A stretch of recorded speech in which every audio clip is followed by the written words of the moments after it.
জীবনে চলার পথে জীবনে অনেক বাধা আসবে, তাই বলে কি আমাদের জীবনটা থেমে থাকবে? যতই না বাই নোংর বাধা কাছে যেতে মা এত চকচক করে কি করে?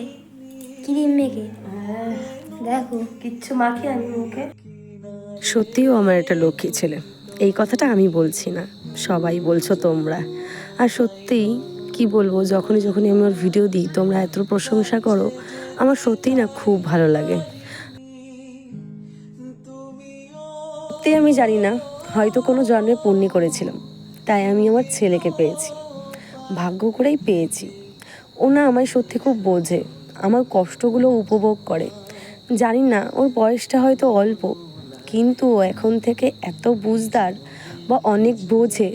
তাই আমি ভগবানকে সবসময় প্রার্থনা করি আমার ছেলেকে যেন আমি ভালো মানুষের মতো মানুষ করে তুলতে পারি। তোমরাও সবাই ওকে আশীর্বাদ করো, ও যেন ভালো মনের মানুষ হয় আর সব মানুষের পাশে যেন দাঁড়াতে পারে, এটাই আশীর্বাদ করো তোমরা।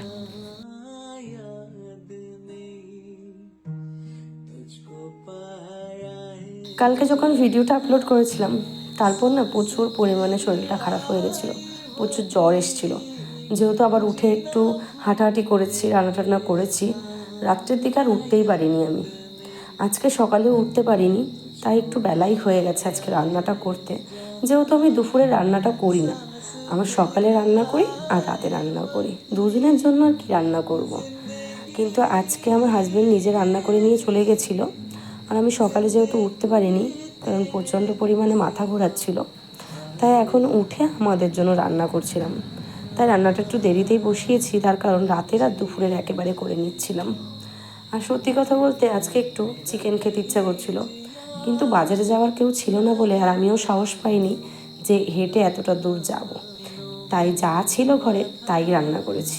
একটু ঝাল ঝাল করে ডিমের ঝোল করেছি। আগে করে নিয়েছিলাম নিরামিষ রান্নাগুলো, কারণ আমার হাজব্যান্ড নিরামিষ খায়, এটা তো অনেকেই জানো যারা আমার ভিডিও দেখো। আর আমরা আমিষ খাই, তো একটু ডিমের ঝোল করে নিয়েছিলাম, সেটাই দুজনে মিলে খাচ্ছিলাম। আর হ্যাঁ, আমার ব্লগগুলো তোমাদের কেমন লাগছে সবাই কিন্তু জানিও। কেমন হয়েছে রান্না? ভালো লাগছে খেতে? আমার কিন্তু খুব একটা শরীর খারাপ না লাগলে আমি শুয়ে থাকি না, চেষ্টা করি বাড়ির টুকটাক কাজ করার আর একটু হাঁটাহাঁটি করার। আর আমার বাড়িতে কাজ করার মতো আমি একাই, তাই সব দিকটা একাই সামলাতে হয়। যখন যখন পারি না তখন শুয়ে পড়ি। আজ তাহলে আসি, আবার আসবো অন্য কোনো গল্প নিয়ে। তোমাদের সাথে কিন্তু গল্প হতেই থাকবে। চলো তাহলে, ভালো থেকো।